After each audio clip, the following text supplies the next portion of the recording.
Okay, well, Lachlan, sorry, thanks very much for agreeing to do this. If you could kick off with a little bit of your service background and what a general service trustee does. Yeah, absolutely, Jeff. Hi, everyone. I'm Lachlan B, currently General Service Trustee serving on the board of Alcoholics Anonymous Australia. I'm also a member of Chatswood in Sydney for Thursday night, 7:30 p.m. You're all welcome. So as a General Service Trustee, there's two General Service Trustees on the board. And their job is to manage the General Service Office and provide the interface between the General Service Office and the General Service Board, the GSB and the GSO, if you like your acronyms. And basically, we deal with sort of operational and day-to-day activities around the running of the office and sort of or related activities. So this year we've been working on the things like the prudent reserve. I know that's a bit of an interesting topic for everyone, given that we're currently going through a crisis in the form of a pandemic.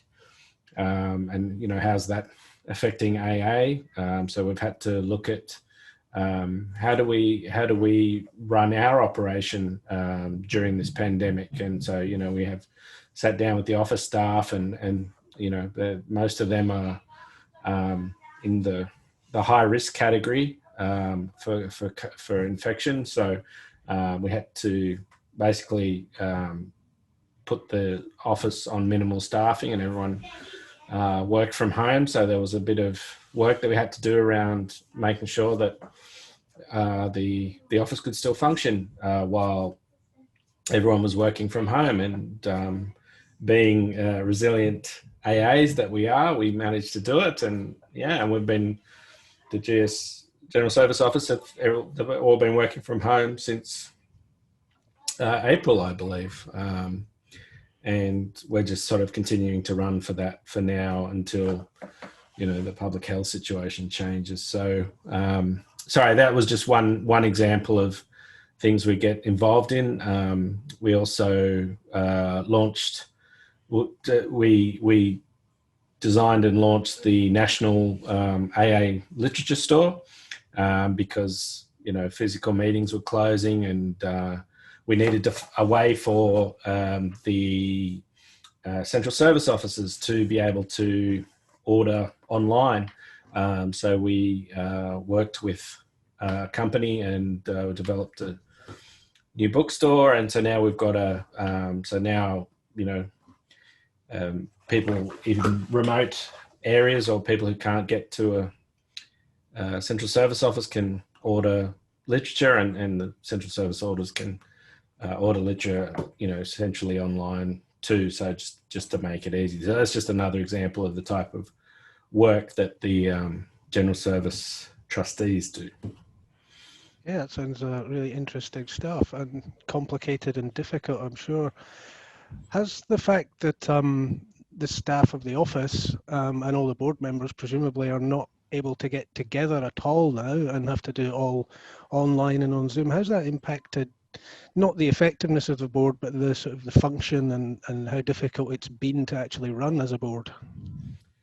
Well, a board meeting, like any sort of work meeting or anything, it's a social thing. You've got the meeting before, the meeting during, and the meeting afterwards. So that element's kind of gone away. So, like a lot of people who find themselves having to work from home virtually now, it's you miss the social aspect, you miss the the closeness of the feeling of working together in a room. It's a bit more, it's not the same. But on saying that, we've had a lot more meetings this year because all we have to do is set up a Zoom and off we go. So it's easier for us to meet in a way. The only problem is that, and if you can look it up on the internet, but studies have shown that video conferencing takes more energy. You have to focus a lot more, and you're actively listening a lot longer, and so they're saying like a 1 hour Zoom meeting is equivalent to 2 hours of a normal meeting. So if you've got a full day of meetings, it's very draining. So because of that, we had to split up. So normally the board meets in February for 2 days and in the middle of the year for 2 days. We had to, because that would have been too much. So we had to split up the board meeting into 2 hour segments over a couple of weekends. And as we've seen with conference this year, we've done the same approach, where we're still holding it over the weekend, but we've chunked it up into 2 hours in the morning, 2 hours in the afternoon, and then the next day 2 hours in the morning and then 2 hours in the afternoon. With a reduced, we've had to push some things off till next year, but we just felt that after much discussion, much soul searching, and much voting, that that was the best way that the fellowship could still continue to do its business, given the limitations and challenges of meeting virtually. Yeah, a lot of people have been talking about how easy it will be to do conference this way permanently. Do you feel that that's a valid argument, or would we be better to suck it and see, and make a decision or have a lot more thought afterwards when we've tried it? You'll have to ask me afterwards, Jeff, to see how you got 30 alcoholics in a Zoom room. What could possibly go wrong? Well, yeah. I mean, everyone's sort of. We really need conferences. Really need just everyone in the room. Working it all out. It's the great parliament of our fellowship, but. Yeah, we'll have to see how it goes. It might be more efficient. People might want to continue it, or we might have to go back to physical next year if legislation, the public health situation permits. But yeah, we'll see how we go with conference. Conference is a bit special because it's debate and it's voting and it's fairly rigorous, and we have to cram a lot of business into 2 or 3 days. So, but we're still going ahead with it. I believe the UK cancelled their conference this year. They just said no, it's going to be too hard, and they're going into lockdown again apparently. So it'd be difficult. The US had a reduced one, and that seemed to. They're still able to get the important things done, and so that's the model that the fellowship through the delegates decided on. Yeah, it's going to be an interesting experience. I mean, my couple of times at conference, I'll certainly miss the having lunches and talking things over, and getting to know people better, which we're not going to do on Zoom. Yeah, but and unfortunately, this year we've got a lot of first years, so their introduction to conference will be markedly different from everyone else. Yeah, well, I guess it's a bit of a shame, but just down to the rest of us. But they could be the brave new world, so they could be the pioneers. So. They might well be the first generation of what it goes on to be forever. Yeah, I guess that's linked to that. I mean, technical difficulties aside, I don't want to get bogged down in a chat about how all that stuff Zoom tech support. Work. Yeah. We'll leave that to smarter people than me. Have there been any legal or legislation type things that board have had to look out for with not being able to do face-to-face operations? So the biggest one would be public liability for meetings that are returning post-COVID, and I've got to set the record absolutely straight. Public liability has always been an issue facing the fellowship because we meet in public buildings, and so we have to. Whoever's running the meeting has to exercise care and make sure that everyone's safe and all that sort of stuff. And the General Service Office has taken out a national insurance policy in the unlikely event that an incident occurs at a meeting and someone decides to try and seek legal compensation for whatever happened. What happened was that the insurers started to exclude COVID claims from public liability insurance, and we had to communicate that to the fellowship, and so it was just, okay, you won't be covered for COVID. So that means that if you're having a public facing meeting, you must absolutely follow all the government and landlord rules so that you can't be shown to be negligent, and therefore, it won't be an issue as far as a legal process is concerned. But that was a tricky thing because a lot of people either weren't aware about what public liability means or only had a limited understanding of what public liability means. And we know for a fact that some meetings just closed because it was too much, too scary for them. And that's fair enough. It's a fairly serious issue. Touch wood, highly unlikely that someone would try and sue the fellowship, but there has been a precedent before, and the dogs at meeting, the infamous dogs at meeting incident. But we as a board take, we are the legal representatives of the fellowship, so we have to take this very seriously, and so we consulted far and wide with our legal resources, both within the board and our solicitor, and we just determined that the common sense approach was the best approach, because the other thing about public liability is that until it's actually tested in court, no one knows which way it will go. So, some people were demanding, okay, we want this and we want this, which will protect us. And our lawyers were saying, well, we don't know what will work and what won't work until it actually goes to court. So, yeah, at the end of the day, it was just, let's everyone be sensible. Let's look, make sure that you're following all the rules, and then you can't be shown to be negligent, and then you can't be sued under public liability. So, that was the best we could do, but that was a challenging one, because it was in everyone's interests, and it brought, a bit of a complex matter to the fore. But yeah, that's been the main sort of legal requirement. Obviously, at the beginning of the pandemic, we had to work out the social distancing and things like that. But to our credit, the fellowship was fantastic. Like, we had day one of lockdown, we had Zoom meetings online, I think, and the web team did a fantastic job in making sure that people could tell what was an online meeting and what wasn't.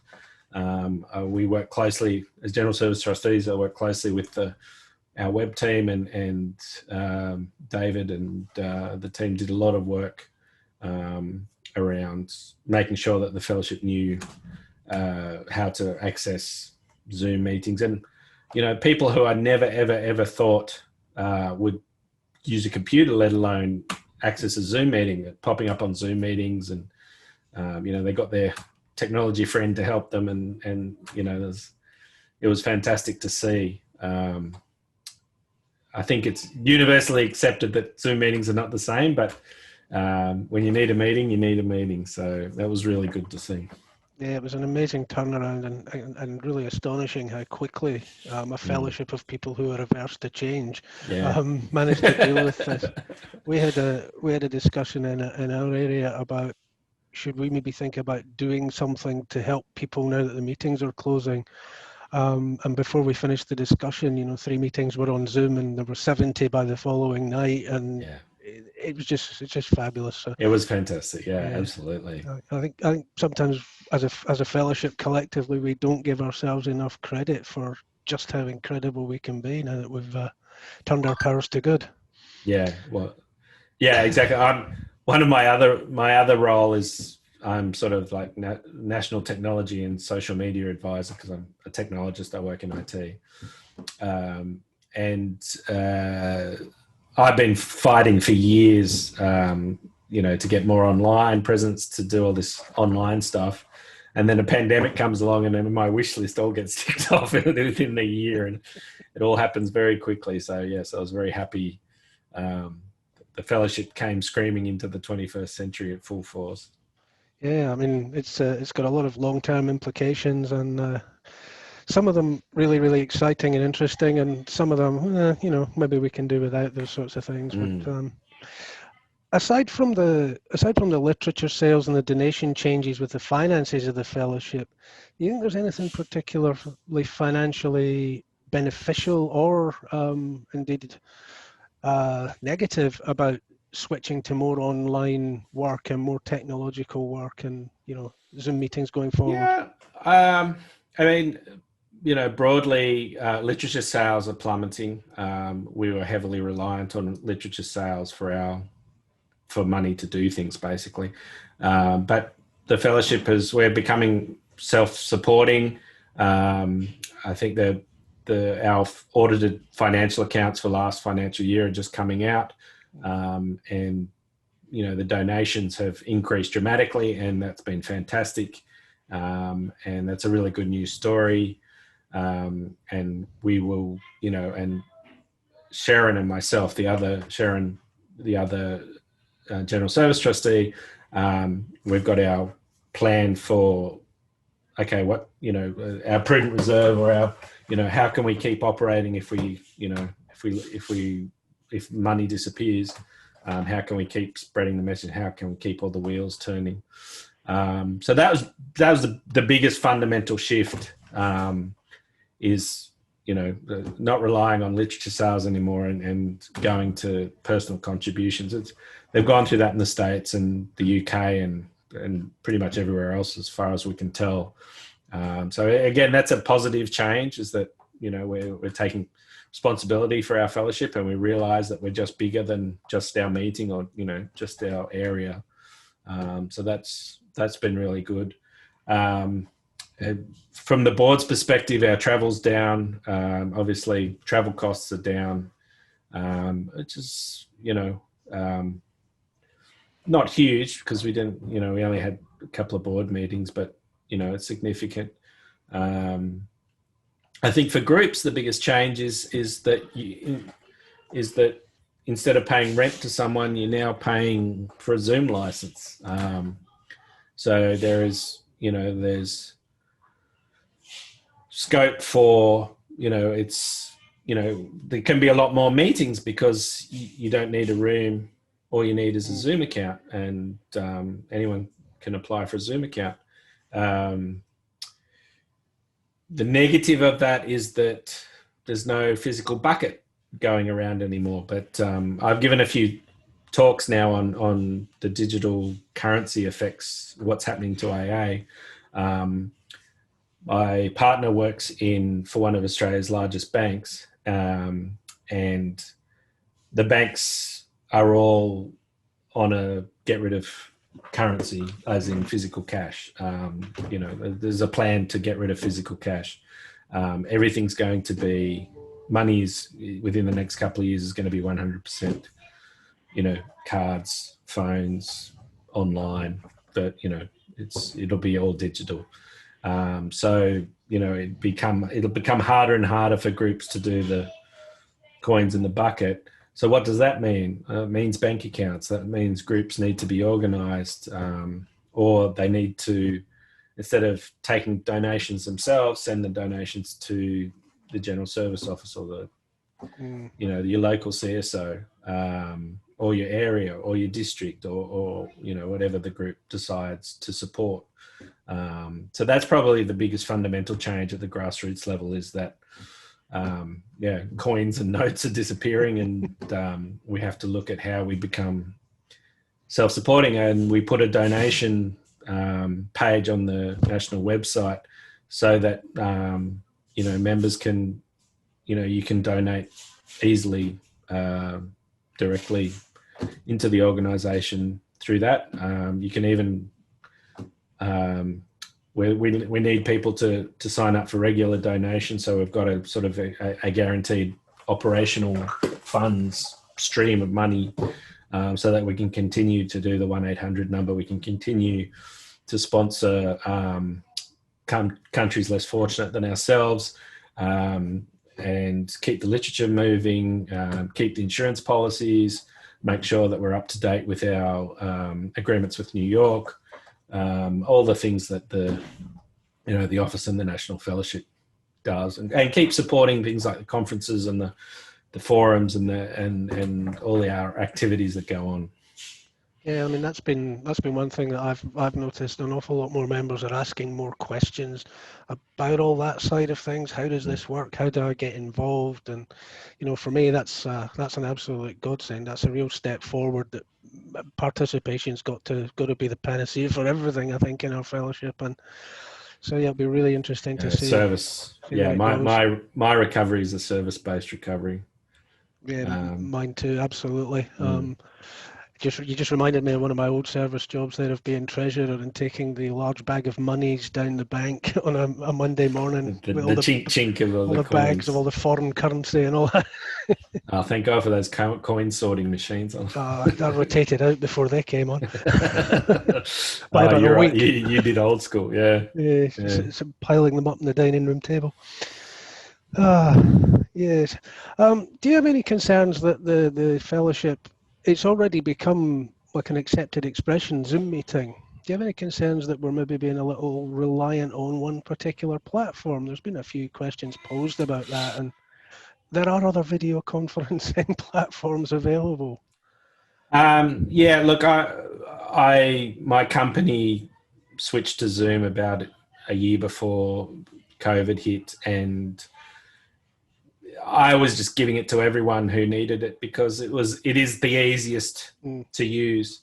I know Google, Facebook, Microsoft, all the big players are desperately reconfiguring their platforms to be Zoom-like.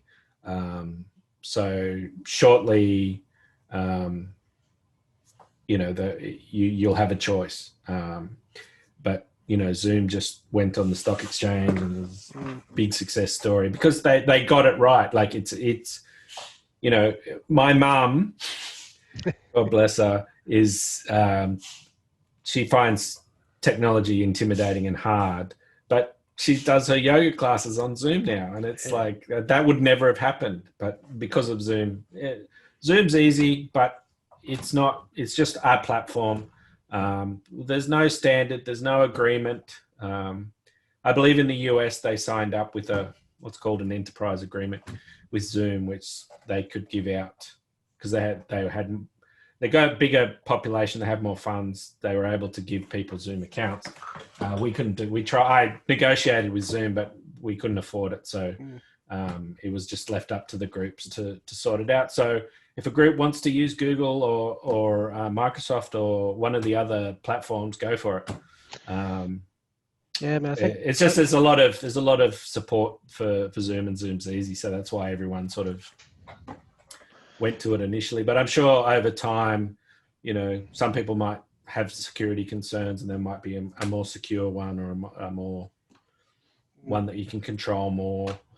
But yeah, it's up to groups. If they find something that works better for them, they just make sure you tell put it on the national website. But that raises another issue.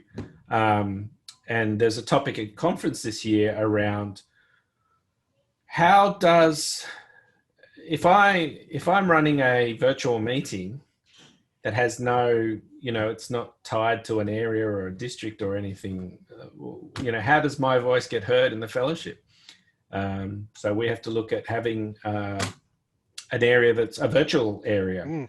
So we have to have someone who's going to represent the online only meetings going forward, which is good. It's good. That means that everyone will get a say, and we will acknowledge that this is not a temporary thing.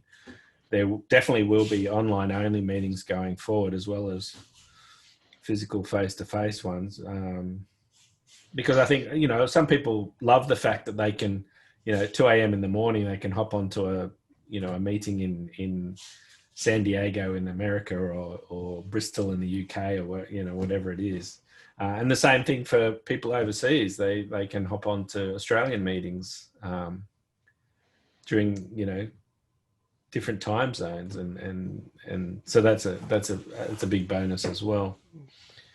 Would you think that there'll be a positive impact on service meetings, particularly given the geography of this country? That a lot of people are put off service by, to attend the area assembly, they'd have to drive for 3 hours there and 3 hours back, whereas now they're a walk through from the kitchen to the bedroom and I'm there. Yeah. There's one big. I'm very happy because there's one big excuse has been taken off the table. The amount of excuses you can throw down for not attending a service meeting is getting less, which is good. I think I know my area, which is Area E, Eastern Region. They've been doing a lot. They've been meeting on Zoom, and they've been meeting more regularly, and participation has improved. Maybe it's because there's a lot of people at home bored, but the feedback I've had is that participation has improved because it is easier. So I'm hoping that's a good sign. How's your area? We've got our assembly this coming Sunday, so I've certainly been aware of more people contacting me prior to assembly to ask questions. It is the topic assembly, but prior to ask questions than ever before. And another thing that I've noticed, which has been really great, is the ability for me as a delegate to jump into other assemblies in the region, and learn what I can from how they go about things, and what's being discussed there. And that's been really valuable. It's speeded up my my learning process as a delegate tremendously. And I think that's an excellent point, Jeff. Is that it will make those intra-area cooperation and sharing a lot easier. A virtual, trying to get everyone just from New South Wales, trying to get everyone from all the areas to come to something was always difficult because, some people have to travel like 8 and 9 hours. Whereas if it's virtual, like what you guys are doing, it'll be a lot easier. And you can pull in speakers from everywhere. It does open a whole world of possibilities. Yeah, absolutely. I mean, your frenzy sounds like it's everyone's taking all these ideas and is running with it, which is fantastic to see. Yeah, we just thought, we'd try. We have the opportunity, we have the chances. Let's try a lot of different things and see what works. Obviously, the membership will speak with their attendance. If it's not what they want, then they won't show up. And next time, whoever's in the chair can think, well, we'll do something different. But the cooperation's already there. I think it was Area B that had successfully bid to do the Southern Regional Forum. I'm Area F. Area D people are helping out as well. We've had input from Penny as well, the trustee, and so it's been a good bit of a collaboration. And we could never have done this as part of our Southern Regional event unless you happened to be in Melbourne anyway, or because we wouldn't have had the funds to say, oh, let's get a guest speaker down from Sydney or somewhere. So. And that's been really great. I think. Have you at a board or a trustee level? Have you noticed any more sort of cross-pollination with people in similar service roles overseas than you would have had previously? I think let's call it geopolitics, for lack of a better term, around closing borders, everyone bunkering down, means that the individual countries everyone's just trying to deal with their own situation. We've at a board level, we've been trying to get some information out of the US, and everything is now taking much longer because they had to reduce staff. They had to get rid of some people because they their funding dropped, and they had to tap into their emergency funds. And so it's the same. I mean, people are starting to get used to it now, and there's some stuff is starting to happen, but and we've got I think we've got a representative from Fiji we're sponsoring a representative from Fiji going to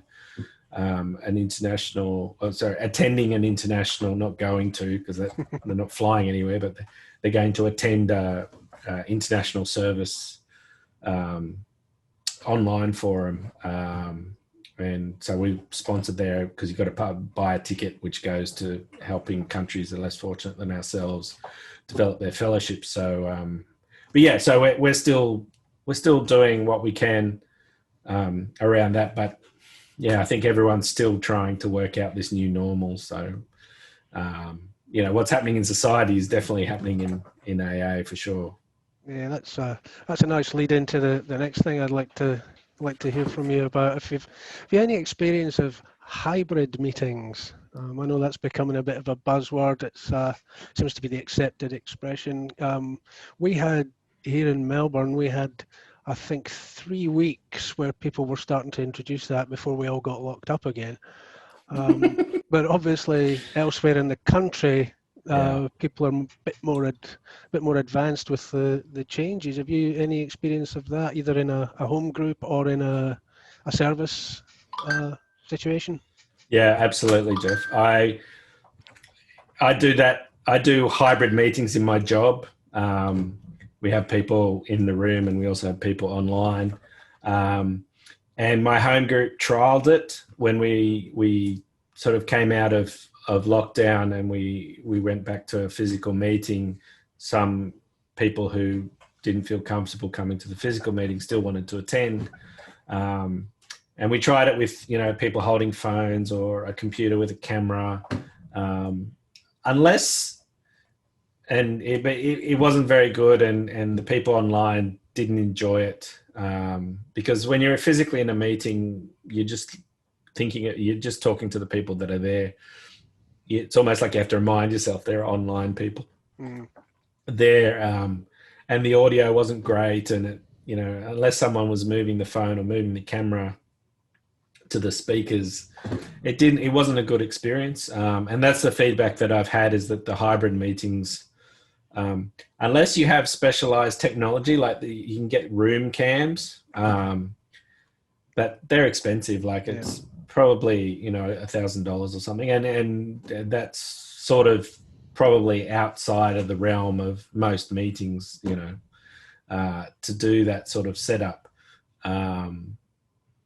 So the general opinion is you can do it, but it's hard and not very satisfactory.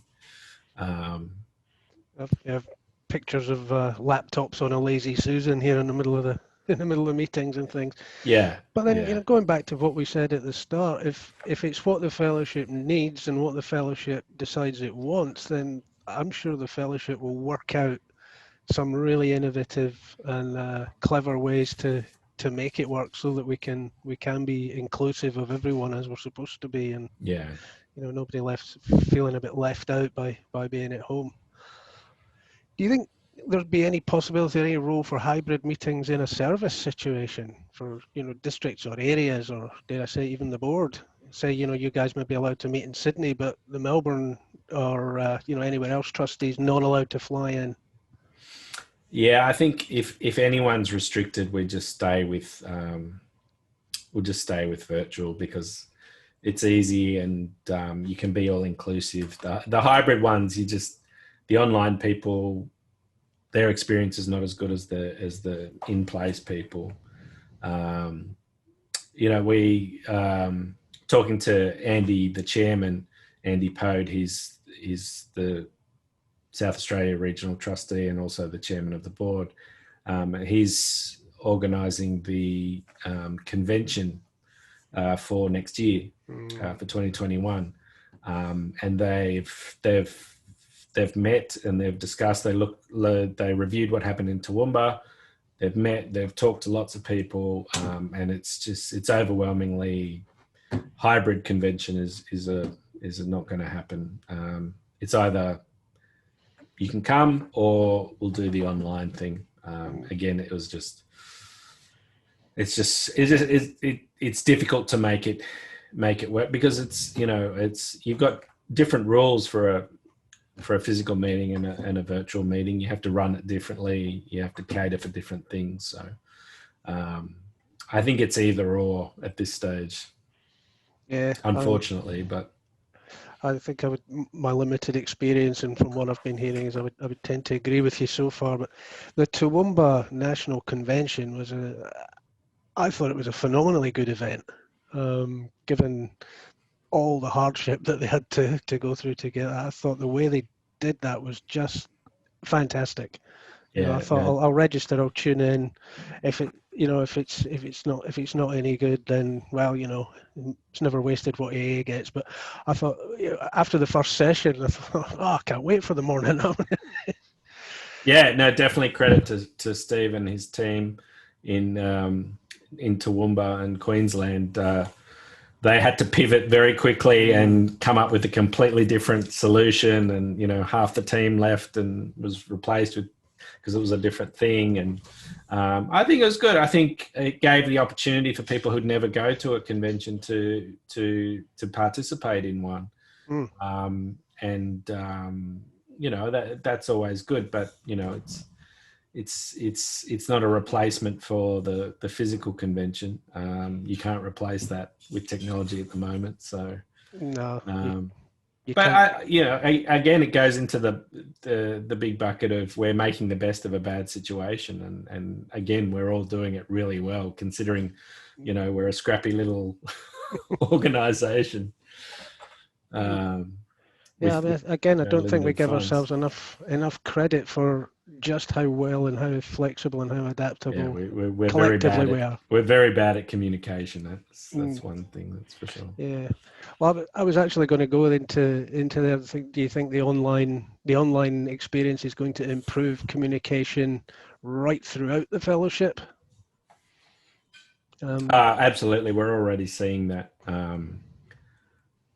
It's the lack of connection is forcing more connection, because it's people are wanting more connection because they don't get as much now without the physical meetings and having to rely on Zoom. So people are reaching out more. I'm doing this. This is fantastic. I get to speak to all members in Victoria. I normally, I'd be invited and come, but I always, if anyone in AA asks me to do anything, I always say yes. So, it just gives me the opportunity to participate and to do my service work, which keeps me well. I definitely think that because it's easier, it will filter it out, and hopefully we get to see a lot more service participation. I was just talking to Andy about what are we doing as a board next year, and it's like, we just want to get back to doing things, not having to deal with emergency pandemics. We just want to do some AA programs. Let's improve the way we spread the message. Let's get back to basics. Let's just do some good things. Yeah, it would be good. The other area I wanted to briefly sort of touch on is if you'd had any thoughts on how this whole situation makes it different for us to reach the newcomer, and how does it impact PI and CPC by not being able to physically turn up places, shake hands, and talk to people. Yeah, and that's the $1 million question. I've lost a bit of sleep over this one, and we've all. It's the hard one because we've heard a lot of stories of newcomers finding it hard to connect because they didn't get a hug at the first meeting. They didn't get someone sitting them down and just doing something simple like offering them a cup of tea. All those little stories that we hear in the fellowship that we love and that bind us. That's not happening. But I am, hearing stories of people coming into their first meeting, and they're, they don't turn the camera on, but they're there, and they may not have come to a physical meeting because they were too intimidated. So, there's maybe some balance out there that, that people who wouldn't go to meetings now can go to meetings. There is a topic up for a chat. So, a chat interface to the, we've got the 1-800 number where people can ring, but other countries have done it, and it's been quite successful, is providing a chat interface, because the current generation, like what are we calling them now? The millennials and, my kids will come into this, is that, everything's about, chat interfaces and typing. So if we can provide that for the young newcomers, that'll be another way that we can, help spread the message and connect with the still suffering alcoholics. But yeah, no, it's definitely a big concern. It's something as simple as, I went into in one of my early meetings, someone handed me a big book and said, read that. And that started my, that was basically the start of my service journey. I was given a, $15 worth of big book, and I read it, and, it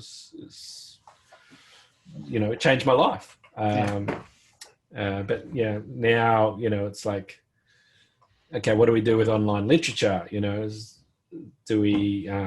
still a lot of that sort of stuff that we haven't worked out as a fellowship. But I think now that, I won't say used to, but now that we've adapted to the changes, now is a good time for us to work, for the groups and the areas and districts, and then us at the board to all work together, and let's work out, how do we do this better, and how do we get make the newcomer feel connected when we can't rely on the hug and the cup of tea. Yeah, I think it's prompting a lot of discussions that probably would have happened, but maybe it's making them happen a lot earlier than. It's this whole thing's forcing all those discussions to happen. As part of this series, I'm hoping that I'll get the chance to do a chat like this with someone who came to their first meeting on Zoom and has perhaps never been to a physical meeting. That would be fantastic. Somebody down, because they could have a good few months of sobriety up by now. Absolutely. Because I think it'd be fascinating to hear what their experience as a recovering alcoholic would be under those circumstances. Under the Victorian, what is it? The toughest lockdown in the world. We don't do things by halves down here. Good on you. Good on you. Yeah, no, it'd be great to hear that experience, but particularly their fears and concerns and worries about not just COVID, but about going into a room full of real alcoholics, not virtual ones. So I think that could be quite an informative one for us to listen to. And I guess that's getting us round to towards the end of what I'd hoped to cover. I guess I just wanted to maybe the second $1 million question. Now that we've learned all this stuff, if there was a COVID vaccine 100% effective given to everyone in the world tomorrow, do you think this online stuff's the genie's going back in the bottle at all? No, I think there's too many positives for that to happen. I mean, it's not just AA. It's the world. It's businesses are finding it cheaper to run with everyone working at home. Meetings. It's easier to have a meeting if all you have to do is boot up a program on your computer, or even just use your phone. One thing when I'm not doing board stuff, I usually do big book programs. So 18 weeks. Let's all go through the steps in a group. But that was always challenging because you had to find somewhere to do it for a certain period of time, and you pay rent and all that sort of stuff. But you could do that in an online class situation now. So you could run 18-week big book programs online, and that was things like that would be a lot easier to do online versus the physical.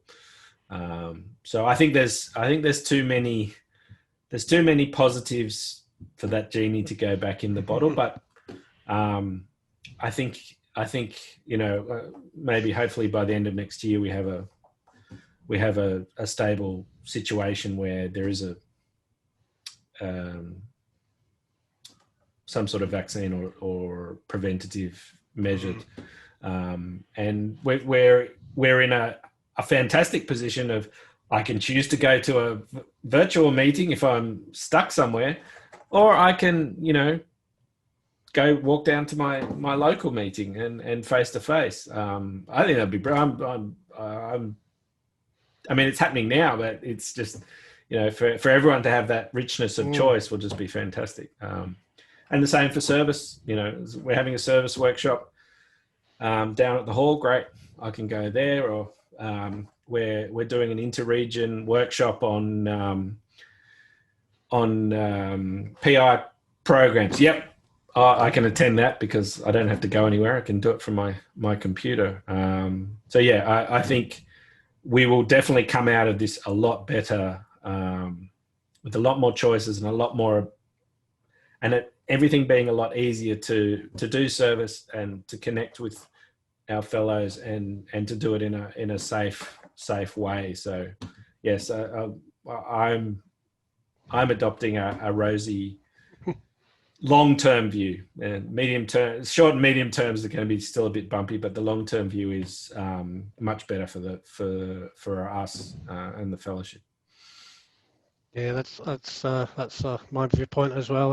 I would agree with that, and I think we're lucky to be in the fellowship at such an interesting and exciting, albeit unfortunate time. We are living that Chinese proverb, aren't we? Very interesting times. Thank you. Yeah.